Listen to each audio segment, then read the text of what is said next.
तर धानोरा येथील आश्रमशाळेचा परवाना रद्द करण्यात आलेला आहे। मुख्यमंत्री देवेंद्र फडणवीसांनी आता या संदर्भात आदेश दिलेले आहेत। सर्पदंशाच्या प्रकरणी सर्वात मोठी कारवाई करण्यात आली। आश्रमशाळेचा परवाना आता रद्द करण्यात आला। गडचिरोलीमध्ये आश्रमशाळेतील सर्पदंश प्रकरणी आता मुख्यमंत्र्यांनी दखल घेत धानोरा येथील आश्रमशाळेचा परवाना रद्द करण्याच्या सूचना दिलेल्या आहेत। देवेंद्र फडणवीसांनी या संदर्भातले आदेश जारी केलेले आहेत। संबंधित आश्रमशाळा काँग्रेस नेते मारुतराव कोवासे यांची असल्याची माहिती आहे। तर गडचिरोलीमधील आश्रमशाळेतील सर्पदंश प्रकरणाच्या संदर्भातली ही सर्वात महत्त्वाची आणि मोठी अपडेट आपण पाहतोय। या आश्रमशाळेचा परवाना रद्द करण्यात आला। मुख्यमंत्री देवेंद्र फडणवीसांनी आदेश जारी केले। तर संबंधित आश्रमशाळा ही काँग्रेसचे नेते मारुतराव कोवासे यांची असल्याचं समोर आलंय।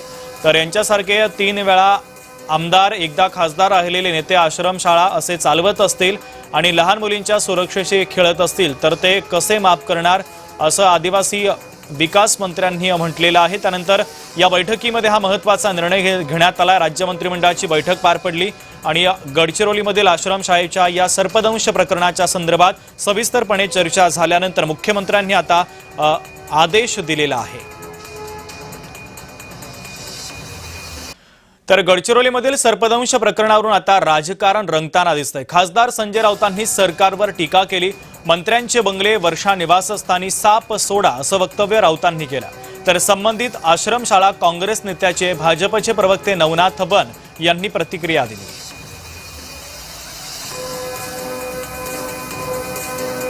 कसला आंतरराष्ट्रीय नाचवतात आदिवासींना आणि मनोरंजन करून घेता तुम्ही काय? आदिवासींचं फूड कल्चर, आदिवासींचं अमुक कल्चर, अरे पोरं मारतायत बघा रे आदिवासींची पोरं मारतायत, शो करतायत। आंतरराष्ट्रीय आदिवासी दिवस कशाला आंतरराष्ट्रीय? और महाराष्ट्राचा आदिवासी दिवस करा ना तुम्ही। काय चाललंय बघा। या सगळ्या आदिवासींना माझं आव्हान, मी बोलणार आहे, पकडा तिकडे साप आणि विंचू आणि सोडा यांच्या घरात। हे आंदोलन पाहिजे। वर्षावर सोडा साप, मग कशी यांची पोरं सैरावरा धावतायत, मग त्यांना कळेल। जे संस्था चालक ही शाळा चालवतात, आश्रमशाळा चालवतात, त्यांची जबाबदारी असते की विद्यार्थ्यांची सुरक्षा। कारण 2000 रुपये प्रत्येक विद्यार्थ्यांच्या मागे अनुदान हे संस्था चालक घेतात। त्यामुळं या घटनेची पहिली जबाबदारी काँग्रेसच्या नेत्यांची आहे। आता संजय राऊत काँग्रेसच्या नेत्यांच्या घरी जाऊन साप सोडणार आहेत का? मंत्र्यांच्या बंगल्यावर आणि मुख्यमंत्र्यांच्या बंगल्यावर साप सोडण्याची मागणी करण्यापेक्षा किंवा तसं आव्हान करण्यापेक्षा संजय राऊत याला जबाबदार असलेले काँग्रेसचे नेते मारुतराव कोवासे आहेत। त्यांच्या घरी साप सोडण्याची मागणी संजय राऊत करणार आहेत का? तसं आव्हान ते करणार आहेत का?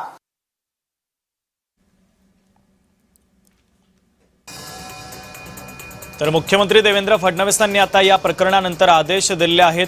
संबंधित आश्रमशाळा ही काँग्रेस नेते मारुतराव कोवासे यांची असल्याचं समोर आलंय। तर धानोरा येथील आश्रमशाळेचा परवाना रद्द करण्यात आलेला आहे।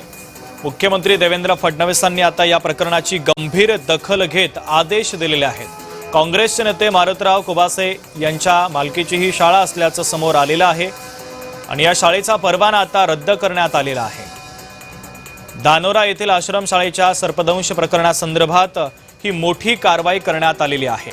स्वतः राज्याचे मुख्यमंत्री देवेंद्र फडणवीसांनी या प्रकरणाची गंभीर दखल घेत आता या आश्रमशाळेचा परवाना रद्द करण्याचे आदेश दिले आहेत।